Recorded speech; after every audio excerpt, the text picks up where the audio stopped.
Hello and welcome friends. Hindi की चौपाल के episode 4 में आपका हार्दिक स्वागत है। आज का हमारा टॉपिक है पर्यायवाची शब्द। जैसा कि नाम से स्पष्ट है, पर्यायवाची शब्द का मतलब होता है ऐसे शब्द जो एक दूसरे के समानार्थी हों। इसमें जो ध्यान रखने वाली बात है वो ये है कि जो शब्द अर्थ की दृष्टि से समान होते हैं पर्यायवाची तो हो जाते हैं, लेकिन कोई भी शब्द किसी भी भाषा का, यहाँ पर हिंदी की बात कर रहे हैं, लेकिन किसी भी भाषा का कोई भी शब्द 100% दूसरे शब्द का समानार्थी नहीं हो सकता। कुछ ना कुछ अर्थ भिन्नता रहती ही है, जैसे पैर और चरण हो गया, लात और पाँव हो गया। ठीक है, तो अर्थ भिन्नता हमेशा रहती है, किसी ना किसी विशेष परिप्रेक्ष्य में ही किसी शब्द का एक रूप उपयोग किया जाता है। पर्यायवाची के कुछ उदाहरण जैसे आपके सामने, अमृत का अमीय, सुधा मधु सोम अमी, ऐश्वर्य का संपन्नता वैभव श्री संपदा, श्री लक्ष्मी को भी कहते हैं। तो ये भी है, एक शब्द का एक पर्यायवाची जैसे दूसरे शब्द का भी पर्यायवाची हो सकता है। जैसे जहाँ पे अपन देखेंगे कि एक ही शब्द विभिन्न विभिन्न अर्थों में, जैसे कनक कनकते सोगुनी मादकता अधिकाय, तो वहां पे कनक धतूरा भी है, कनक सोना भी है, कनक गेहूं भी है। तो एक ही शब्द विभिन्न परिप्रेक्ष्य में विभिन्न अर्थों में उपयोग होता है। जैसे पत्र का मतलब चिट्ठी भी होता है, कागज का पन्ना भी होता है और पेड़ का पत्ता भी होता है। ठीक है, अब पर्यायवाचियों के संबंध में कुछ महत्वपूर्ण और याद रखने योग्य बातें हम डिस्कस कर लेते हैं कि पर्यायवाची का बेसिक फंडा क्या है। पर्यायवाची क्यों हुए? क्योंकि एक ही अर्थ को प्रकट करने वाले कई शब्द हैं। तो कई शब्द कहाँ से आ गए? अगर कोई एक शब्द किसी एक भाव को, एक अर्थ को प्रकट करने के लिए भाषा में मौजूद था, तो फिर उसके लिए दूसरा शब्द कहाँ से आ गया? तो उसके लिए हमको ये समझना पड़ेगा कि किसी भी भाषा में शब्दों के रचना के कई सारे स्रोत होते हैं। जैसे एक तो जैसे हिंदी का विकास संस्कृत से हुआ, तो जो तत्सम शब्द थे संस्कृत से जो हिंदी में आ गए, वो अपना अर्थ साथ में लेके आए, तो एक स्रोत वो हो गया। दूसरा स्रोत, जब हिंदी ने तत्सम शब्दों में तोड़फोड़ करके, तद्भव मतलब उसके जैसा, जैसा हो गया, तत्सम मतलब उसके जैसा, तद्भव जैसा हो गया। तो जैसे वो शब्द कालांतर में बन गए, जैसे अग्नि से आग हो गया, चंद्र से चांद हो गया, तो एक हो गया ये रूपांतरण। तीसरा हो गया देशज शब्द। जैसे मान लो मानक हिंदी अगर खड़ी बोली को माना गया, तो तत्सम तद्भव तो वहां से आ गए। फिर देशज, जैसे मान लो बिहारी या पंजाबी या गुजराती समुदाय का, जब जिसको काऊ बेल्ट कहते हैं, उसमें थोड़ा प्रभाव ज्यादा शुरू हुआ, तो उनकी भाषा में जो शब्द किसी चीज के लिए प्रयुक्त किया जा रहा था, जैसे मराठी में सिंह को केसरी कहते हैं, शेर को, तो वो हिंदी में भी आ गया मराठा केसरी। जैसे लोकमान्य तिलक को कहा जाता है, वो इसीलिए कहा जाता है कि मराठों का शेर। ठीक है, तो मराठी से हिंदी में भी केसरी आ गया, तो वो शेर का पर्यायवाची हो गया हिंदी में। तो वैसे देशज शब्दों की वजह से भी भाषा डेवलप होती है और पर्यायवाची बनते हैं। चौथा है विदेशी कह लो, या फिर उर्दू, अरबी, फारसी, इन भाषाओं से जो शब्द आ गए, जैसे अलंकार, आभूषण, गहना, तो गहना उर्दू से आ गया, तो वो भी एक स्रोत हो गया। तो इसका मतलब क्या है कि जब हमको पर्यायवाची बनाना है, कोई भी शब्द आ गया हमारे सामने, उसका हमको पर्यायवाची बनाना है। जैसे चंद्र को ही ले लो, तो चंद्र का संस्कृत से आ गया अपने पास चंद्रमा, हिंदी में चांद है ही, उर्दू में क्या कहते हैं इसको, मेहताब। तो तीन शब्द तो यही हो गए। फिर उसके बाद जो भी शशांक, मयंक, इंदु, जो भी हैं बाकी सब पर्यायवाची तो हैं ही। तो हर पर्यायवाची का एक कॉन्टेक्स्ट होता है जहां से वो बनता है। तो अगर और कुछ भी नहीं सूझ रहा, तो पहला पॉइंट तो आप यही देख सकते हो कि उसको सोचो कि भाई इसको राजस्थानी में क्या कहते हैं, या बिहारी में क्या कहते हैं, या उर्दू में क्या कहते हैं, इंग्लिश में क्या कहते हैं, या संस्कृत में क्या कहते हैं। तो वहां से आपको आइडिया हो जाएगा, एक दो पर्यायवाची मिलने की संभावना तो बढ़ ही जाएगी कम से कम। दूसरी बात यह है कि दूसरे शब्दों के पर्यायवाची से भी आप किसी और शब्द का पर्यायवाची निर्मित कर सकते हो। जो सबसे ज्यादा इस चीज में उदाहरण हमको दिया जाता है 5वीं क्लास से या तीसरी क्लास से, जब से भी आप पर्यायवाची पहली बार पढ़ना शुरू किए होंगे, तो आपको अपने टीचर ने सबसे पहली बात यही बताया होगी कि बेटा पानी के पर्यायवाची याद कर लो, कमल के, बादल का और समुद्र का तो ऑटोमेटिक ही बन जाएगा। तो वो कैसे बन जाएगा? बेसिकली जो जय प्रत्यय है उसका मतलब होता है उससे जन्मा हुआ, ठीक है। तो पानी का मतलब हो गया जल, अम्बु, वारी, 3 पर्यायवाची सैंपल के तौर पे अपन ने ले ली। तो कमल के जलज, अम्बुज और वारिज हो गए, बादल के जलद, अम्बुद और वारिद हो गए, समुद्र के जलधि, अम्बुधि और वारिधि। जय का मतलब जन्मा हुआ। अब यहाँ से आप दिमाग लगाओगे, बड़े भाई को क्या कहते हैं? अग्रज। जो पहले जन्मा हुआ वो अग्रज। अनुज छोटा भाई, जो बाद में जन्मा हो वो अनुज। ऐसे जय की जगह अगर जा हो जाता है तो वो पुत्री स्त्रीलिंग के तौर पे प्रयुक्त हो जाता है, ठीक है। तो ये चारों पर्यायवाची क्यों हो गए? क्योंकि दैव मतलब तो हो जाता है जो इकट्ठा रखता है, जलद, अम्बुद, वारिद, ठीक है। जलधि मतलब जो भंडार हो। धी जैसे निधि का जो धी होता है ना, तो वो भंडार के तौर पे प्रयुक्त होता है। तो जलधि, अम्बुधि, वारिधि जल के पर्यायवाचियों में धी लगा के समुद्र के बन गए। वैसे ही दूसरा सैंपल ग्रुप अपन देखें तो रात के पर्यायवाची है निशा, राका और रजनी। तो वहां से अगर चांद के बनाने हो तो क्या बन गए? निशाकर। राका धन ईश से हो गया राकेश, राका धनपति से हो गया राकापति। और राक्षस के निशाचर, रजनीचर, केवल चर लगा लगा के जो रात में विचरण करता हो वो हो गया निशाचर। तो ऐसे एक शब्द से दूसरे के पर्यायवाची। और देखो, सूरज के पर्यायवाची हैं जैसे भानु, सूर्य, रश्मि, अंशुमाली। और किरण के क्या हो गए? रश्मि, कर, जो किरणों को उपजाता है, कर हटा, रश्मि रह गया। अंशुमाली, किरण के अंशु, रश्मि, मयूख। अंशु में माली लग गया, सूरज हो गया। रश्मि में कर लग गया, सूरज हो गया। मयूख भी किरण का पर्यायवाची है। उसके अलावा कर भी होता है किरण का पर्यायवाची, ठीक है। फिर यमुना में देखो, भानु सूर्य का पर्यायवाची है जा, पुत्री के लिए, जो सूर्य से जन्मी भानुजा। सुता तो पुत्री होता ही है, सूर्य सुता। तनिया भी पुत्री होता है, रवि तनिया। अब पुत्री के और सूर्य के पर्यायवाचियों को मिला मिला के तनुजा भी पुत्री होता है। सूर्य और पुत्री के पर्यायवाची मिला के सारे यमुना के पर्यायवाची बन गए। वैसे ही आप धरती का देखो, भू और मही। राजा कौन होता है? जो धरती का पति हो गया। तो भूपति, महीपति, भूप और महीप राजा के हो गए। वैसे ही पहाड़ का भूधर, महीधर हो गया। तो बेसिकली अगर आप थोड़ा सा भी लैंग्वेज को लैंग्वेज के तरीके से समझोगे तो ये चीजें कहाँ से चलती आ रही है। संधि में हमने 2 शब्दों को जोड़ना तोड़ना सीखा था, ठीक है। उन्हीं शब्दों को सार्थक तरीके से जोड़ तोड़ के उपसर्ग प्रत्यय बन रहे थे। और वही उपसर्ग प्रत्यय और संधि काम आके अपन को नए नए पर्यायवाची दे दी। तो सब चीजें सीरीज में डिफाइंड है, ठीक है। अब अपन देख लेते हैं कि जो पिछली वाली आरएएस मेंस की एग्जाम हुई थी उसमें कौन कौन से पर्यायवाची पूछे गए थे और उनके उत्तर क्या क्या है। पुरुषार्थ आया था, तो पौरुष, वीरता, उद्योग, ताकत, ये सब पुरुषार्थ हो गया। कूट के 2 हैं। कूट एक तो जालसाजी जो होती है उसको भी अपन, जैसे अखबार में अभी आपने कभी खबर पढ़ी होगी कि कूट रचना करके या कूट रचित दस्तावेजों से ये कर लिया वो कर लिया, जमीन हड़प ली। तो एक तो कूट वो हो गया षड्यंत्र, साजिश, कुचक्र, ठीक है। दूसरा, कूट का मतलब पर्वत भी होता है। जैसे कालकूट पर्वत पे कोई तपस्या कर रहा था या कोई राक्षस था कालकूट नाम का, तो उसमें कूट पर्वत के लिए है, ठीक है। तो नग, पर्वत, पहाड़, बेसिकली जो भी पहाड़ के पर्यायवाची हो गए वो कूट के भी हो गए, ठीक है। खैर अब ये तो आ गया, दोबारा आएगा नहीं, लेकिन ऐसे और भी युग्म हो सकते हैं कि जो एक ही शब्द अलग अलग अर्थों में प्रयुक्त होता है। वैसे ये परोक्ष, परोक्ष जो साइंस वाले हैं या जो साइंस के नहीं भी हैं, लेकिन 10 तक तो सबने साइंस पढ़ी ही है, तो अप्रत्यक्ष और परोक्ष समानार्थी शब्द हैं, ये काम आते थे वहां पे, ठीक है। परोक्ष रूप से या अप्रत्यक्ष रूप से। तो वैसे परोक्ष के पर्यायवाची हो गए अप्रत्यक्ष, अगोचर, ओझल, अदृश्य नहीं हुआ, ये ध्यान रखो। अदृश्य का मतलब वो है जो दिखाई ना दे।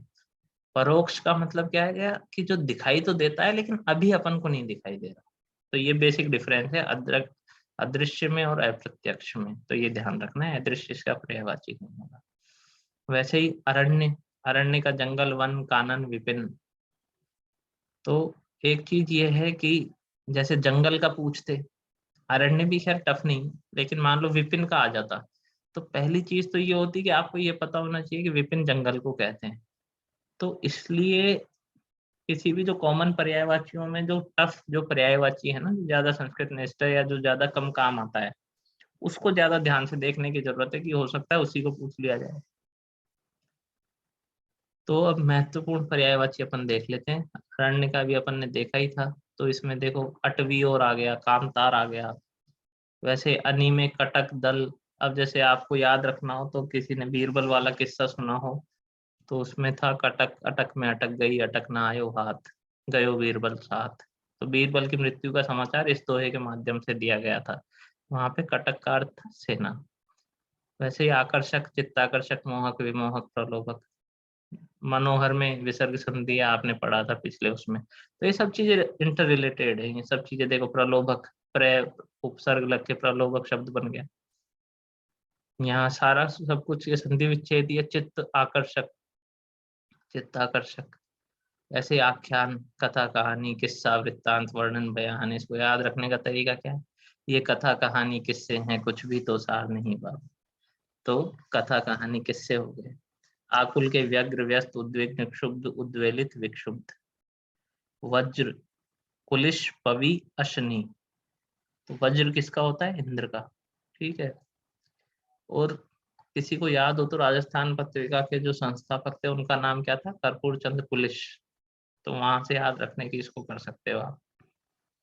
अब जैसे इच्छा का, इच्छा अपने आप में कोई बड़ा शब्द नहीं है पर्यायवाची की दृष्टि से देखा जाए तो, लेकिन जो यहाँ पे आपको ये दिख रहे हैं, ईप्सा, स्प्रिया, ईहा, ठीक है, अगर मान लो इनमें से कोई शब्द आ जाता जिसके पर्यायवाची पूछ लिए जाते तो फिर आपको थोड़ी डिफिकल्टी हो सकती थी।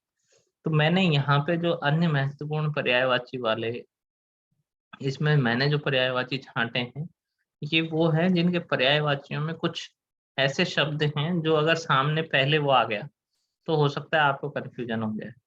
तो आप इसको, जैसे टोंक व पहाड़े नहीं होते थे क्या, 6 सत्ते कितने होते हैं, 9 अट्ठे कितने होते हैं, तो उस तरह से याद कर लो, उल्टा सीधा सब तरह से। तो ऐष्णा का हो गया इच्छा, आकांक्षा, कामना, अभिलाषा, हसरत। ठीक है, ख्वाहिश भी हो सकता था, हजारों ख्वाहिशें ऐसी कि हर ख्वाहिश पे दम निकले। इंदु, जैसे चांद की बात कर रहे थे अपन, चांद, चंद्रमा, चंदा, शशि, राकेश, मयंक, मेहताब। उर का हो गया हृदय, दिल, वक्षस्थल। अब जैसे दिल इसमें उर्दू का वर्ड है, हृदय संस्कृत का है।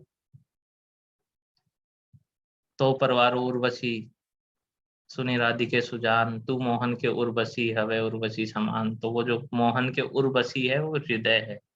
ठीक है। ऐसे ही देखिए ऋक्षेश। अब चंद्रमा सीधे कोई पूछ लेता तो आप बता देते, लेकिन ऋक्षेश आ गया तो कंफ्यूजन के संभावना काफी बढ़ जाती है।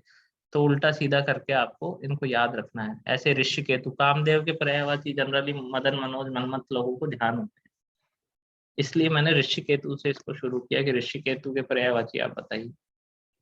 ठीक है। ऐहिक का हो गया सांसारिक, लौकिक, दुनियावी। ओस का हो गया निहार, तुषार, तुहिन, निशाजल, शीत, शबनम।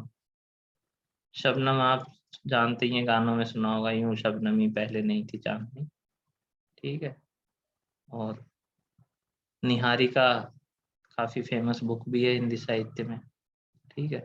अब इसमें आप देखिए, उर्दू में रात को क्या कहते हैं? शब। हिंदी में क्या कहते हैं? निशा। ठीक है।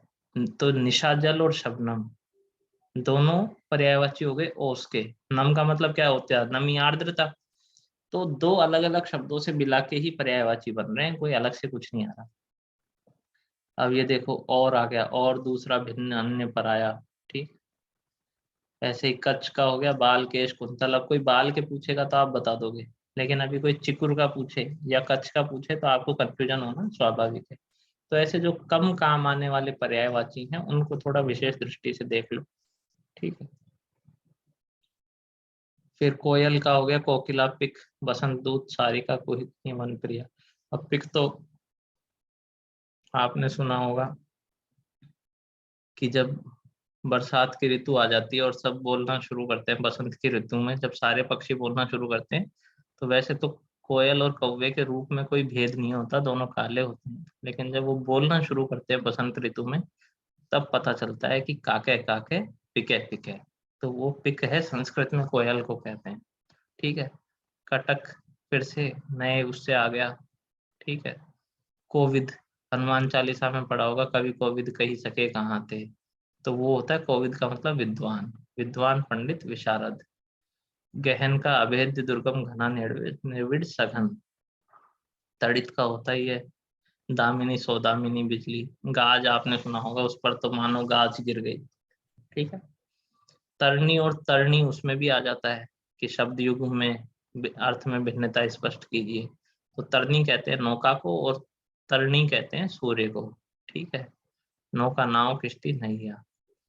तनु का मतलब अगर किसी ने साइंस में पढ़ा होगा, तनु और सांद्र HCl H2SO4 के लिए होता था ना तनु, सल्फ्यूरिक अम्ल और सांद्र सल्फ्यूरिक अम्ल। तो तनु का मतलब होता है जो डाइल्यूट हो जाता है, पतला, अल्प, थोड़ा कम, दुबला। वैसे ही दांत में देखो, दशन, रदन, रद, द्विज, दंत। तो एक कहावत सुनी होगी, जिमी दशनन में है जीभ बिचारी, जैसे दांतों के बीच में जीभ रहती है, तो वहां जो दशन है वो दांत का पर्यायवाची है। दादुर हो गया मेंढक, मंडूक, भेक। कूप, मंडूक संस्कृत में कहते हैं मंडूक मेंढक को। और दादुर कहाँ से आया? दादुर है देश शब्द। कि बरसात के मौसम में कोयल क्या कहती है कि अब दादुर वक्ता भय, हमको पूछे ही कौन, कि अब तो मेंढक ही बोलने लग गए। यानी अब तो जिन व्यक्तियों को कुछ पता नहीं है वो भी शोर कर रहे हैं, तो अब जो कला का पारखी व्यक्ति है वो भी हमारी बात नहीं समझ पाएगा। द्वैत, द्वैतवाद जैसा होता है कि जैसे आत्मा और परमात्मा दो भिन्न अस्तित्व रखते हैं, तो वो द्वैतवाद है। तो यहाँ वो क्या हो गए, जोड़ा, युगल, द्वय, यमल, युग, युति। धी, धी का होता है अक्ल, दिमाग, बुद्धिमति, प्रज्ञा, मेधा, विवेक। कहाँ से आया? भर्गो देवस्य धीमहि। तो आप अपने आसपास की चीजों पे विचार करोगे ना कि कौन सा शब्द आपने कहाँ सुना है, किस कंटेक्स्ट में सुना है, तो उसका अर्थ काफी हद तक आपको स्पष्ट हो जाएगा। तो उस तरीके से सोचने की कोशिश किया करो आप इन चीजों को। निवृत्त का हो गया एकांत, निर्जन, जनशून्य, विजन, वीरान, सुनसान। नित्य आप जानते ही हो, शाश्वत, अमर, अनश्वर। अनश्वर, नश्वर में ए जुड़ गया, विलोम हो गया नश्वर का, अनश्वर, और वो नित्य भी हो गया।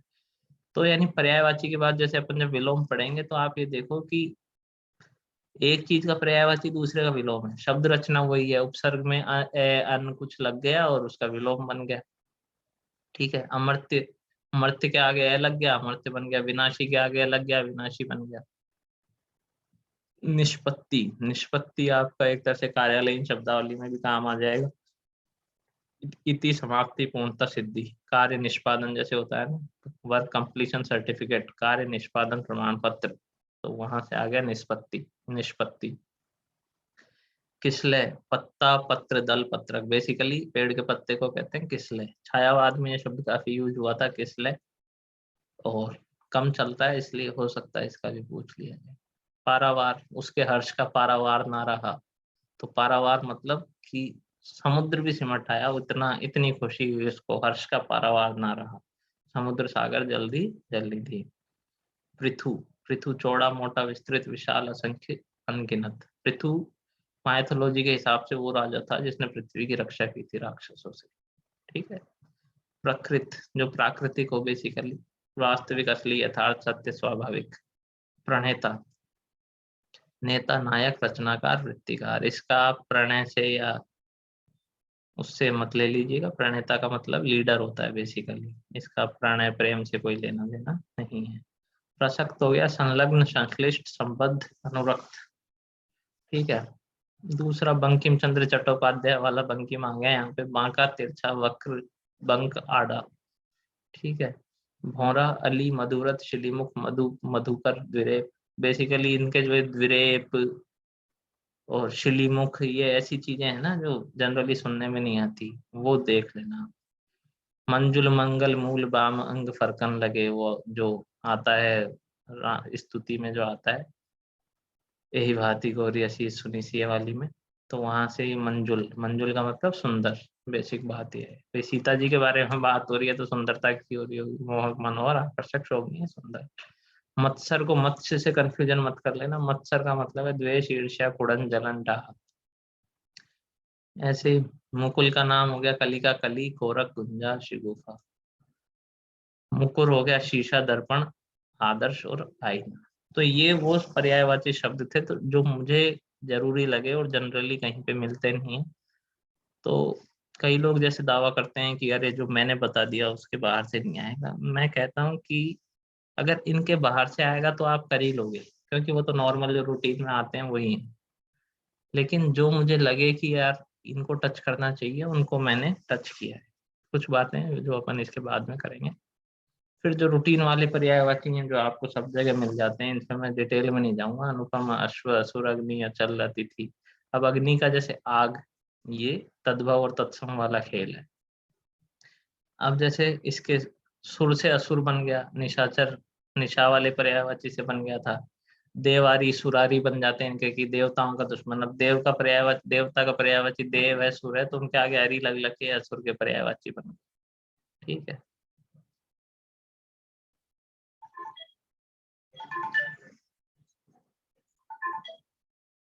वैसे ही बाकी सब चीजें हैं, इनकी डिटेल में मैं जाऊंगा नहीं। अर्जुन, अंगूठी।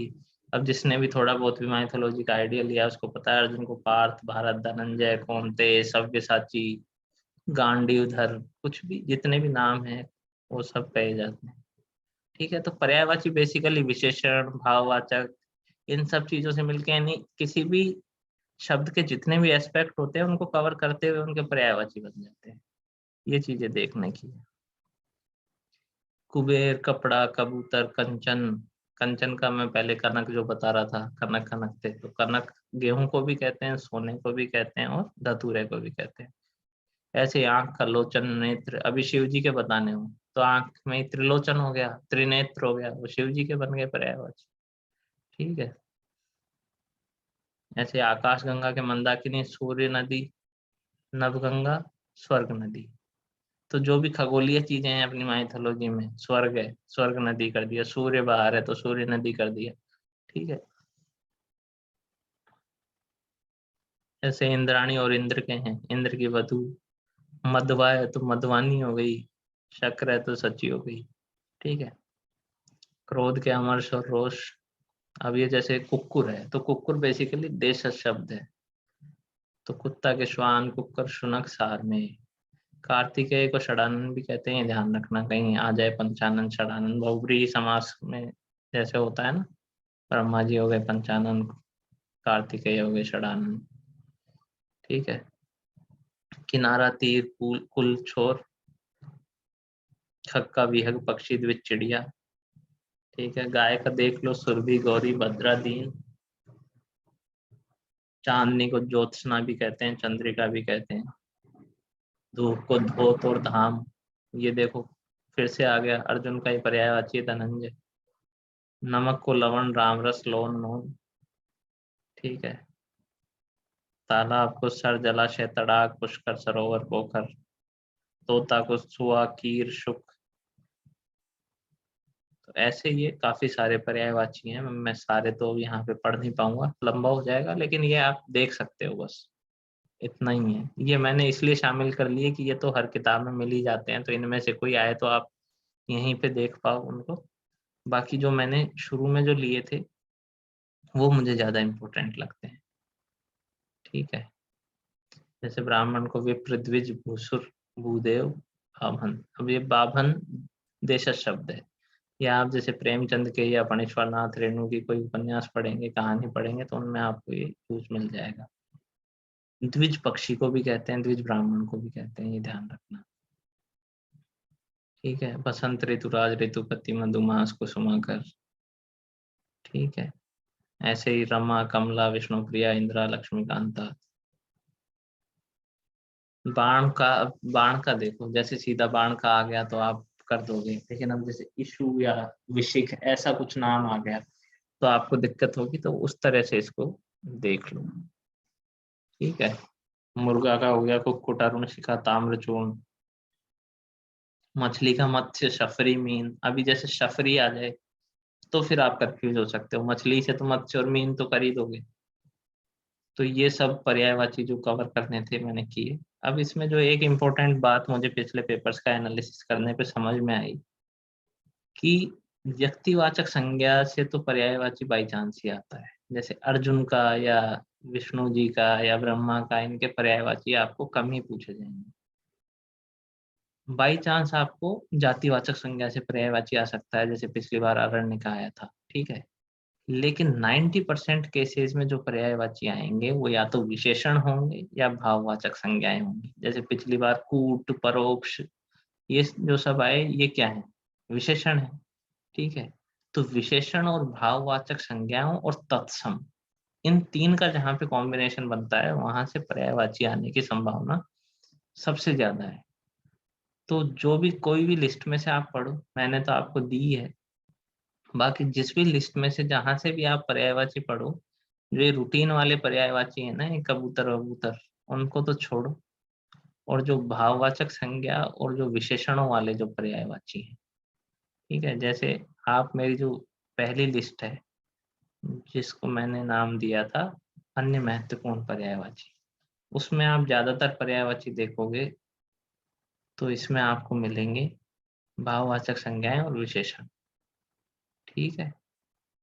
ज्यादा से ज्यादा जातिवाचक संज्ञाएं। तो आप इनको थोड़ा ढंग से देख लीजिएगा। और इसी के साथ अपना ये वीडियो समाप्त होता है। आप सभी को बहुत धन्यवाद। अगले विलोम शब्द वाले वीडियो में हम फिर से मिलेंगे।